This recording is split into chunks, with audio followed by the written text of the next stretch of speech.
Hi, this is John from UProve, and I'm here to make the case that the Health Explorer might be the right tool for you to use to proactively manage your health and reach the goals that are important to you. We already know that there are lots of health and fitness apps out there, such as MyFitnessPal and Apple Health. Do we really need another app? In spite of all the apps out there, we continue to become less healthy. The map I'm showing you now was produced by the Centers for Disease Control and shows the most recent obesity data for all 50 US states. The most notable thing to consider is this: all states and territories have more than 20% of adults who are obese. Most apps don't encourage you to be proactive with your health. Western medicine is primarily focused on fixing problems as they occur, rather than detecting and fixing little problems before they snowball into big problems. The Health Explorer helps you understand the many intricacies of how your body responds to your actions. What is particularly difficult for all of us to manage are vicious cycles that feed upon themselves. For example, getting too little sleep can change your hormonal balance, causing you to eat too much. Eating too much, particularly late at night, can cause trouble sleeping, making the hormonal imbalance even worse. Data flows from your wearable devices into the UProve cloud, where we present the data to you via our web or mobile user interfaces.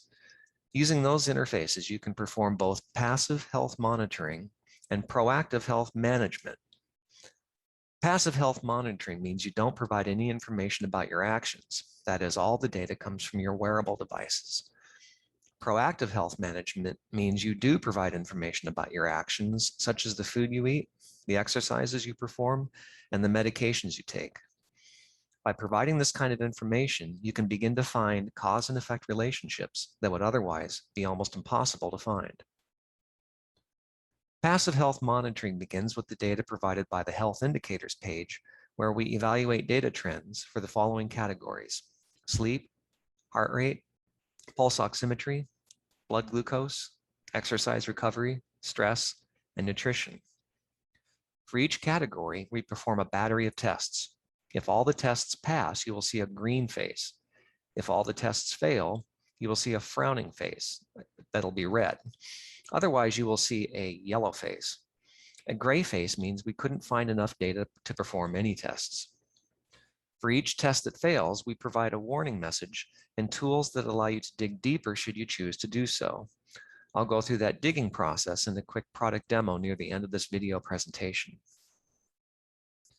We calculate over 40 different statistical analyses of your biological signals, and you can evaluate those trends graphically. Each dot in a trend analysis graph represents the results of a statistical calculation over some period of time, typically a 24-hour day, a sleep interval, or a daytime interval. In most cases, you can view the data that was used to produce the statistical calculation. You can also view your biological signals on a daily basis in order to look for short-term cause and effect relationships. This might include the effects of a workout or eating a meal that contains a lot of sugar. In order to get to the bottom of a problem that you already know about or have discovered through passive health monitoring, you can start recording data that describes your actions. Actions include food, hydration, medications, exercise, and notes. Both the web and mobile user interfaces allow you to enter this data manually. We also provide a search engine to make it easy to find your actions. We know that manual data entry is time-consuming and tedious, so we provide an Alexa skill to speed up the data entry process. For example, you can create a food action with a sentence like this: Alexa, tell Health Explorer I ate 1 serving of blueberries. We take your data privacy very seriously. Your data is stored in an encrypted repository and is private by default.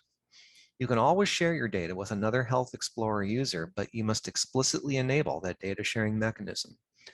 In addition, you can export your data in the CSV file format if you want to analyze it yourself or share it with someone who has their own data analysis tools. Next, let's get to that demo I talked about earlier.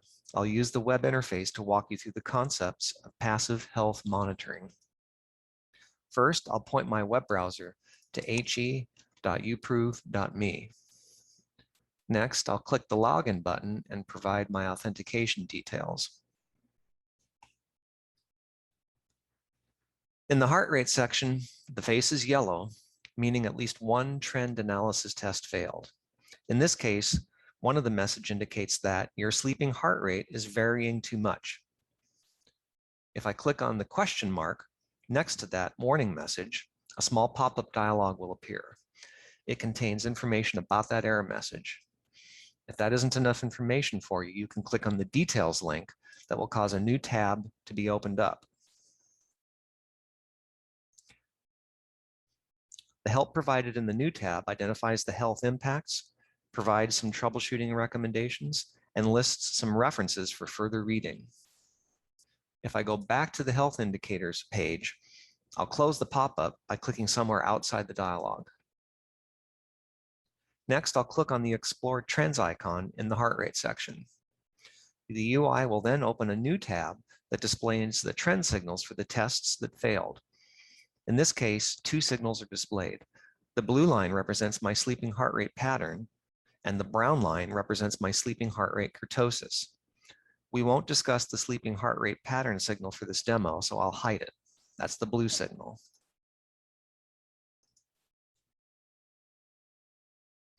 If I hover over the trend line, the user interface will display the test limits for the signal.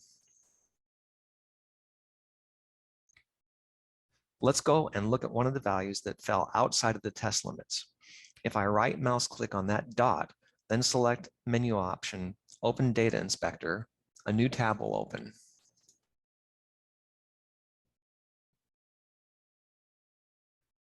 If I had slept without any interruptions during the night, my sleeping heart rate would be fairly steady and there would be no spikes in the data.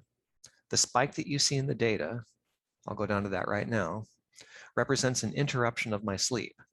I had to get up to use the bathroom, causing my heart rate to briefly increase. Let's see what this data looks like in the Frequency Distribution tab. I'll click on that tab, and you're going to see a histogram. The user interface shows the number of times each heart rate value falls into a bin. A collection of bins like this is called a histogram. Most of my heart rate values fall into the bin labeled 33 to 44 beats per minute. But a small number of heart rate values fall into the bin labeled 66 to 77 beats per minute. When bins that are relatively far away from the peak of the histogram, which is over here, then the kurtosis of the histogram becomes large. We use this principle to detect if a signal that is supposed to be quiet has any spikes in it. If we go back to the Explore Trends page, values of my sleeping heart rate kurtosis that fall outside of the test limit will represent nights when my sleep was interrupted. You can see there are 2 nights like that over about the last week. If you know that your sleep is typically interrupted because you have to get up to use the bathroom, you could use the Explore by Date page to look for any actions that you may have recorded, such as drinks or food. Simply right mouse click on the data point in question and select the menu option, Open Explore by Date. The user interface will open the Explore by Date page for the previous date, thus allowing you to see if you have recorded any drink or food actions. In this case, I did not. There are no purple dots anywhere on here. So there's nothing that I can do. I can't perform a forensic analysis. If you find that your sleep is interrupted on a frequent basis, you can start recording your actions in order to get to the root of the problem. I'll show you how to do that in a different video presentation. If you want to know more about the Health Explorer, feel free to sign up for a new account and then start playing with it, or read through our online documentation. Thanks for watching.